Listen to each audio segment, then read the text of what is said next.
L'homme, tueur en série des grands mammifères. C'était il y a quelques 14,000 ans. Le continent américain abritait une faune à nulle autre pareille. En Alaska et dans les terres du Yukon, des mammouths de 10 tonnes et de 5 mètres au garrot avalaient tranquillement herbes et autres carex.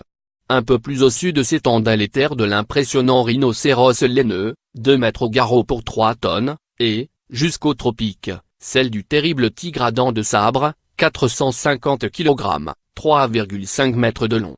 Ce qui n'empêchait pas les gigantesques paresseux terrestres de traîner leurs 4 tonnes, et jusqu'à 6 mètres de la tête à la queue, en relative sécurité. Et puis, en quelques siècles, 3000 ans tout au plus, ces géants ont disparu. Éradiqués. La cause longtemps les scientifiques se sont opposés sur le sujet.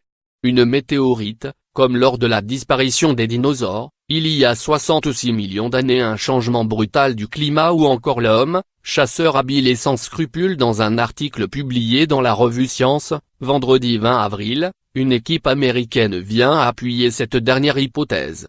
Elle n'accuse pas seulement les conquérants du Nouveau Monde, probablement arrivés par le détroit de Bering, d'avoir éradiqué quelques espèces imposantes. Elle nous juge responsables de la baisse de la taille des mammifères à travers le Quaternaire tardif comme l'indique sobrement le titre de la publication.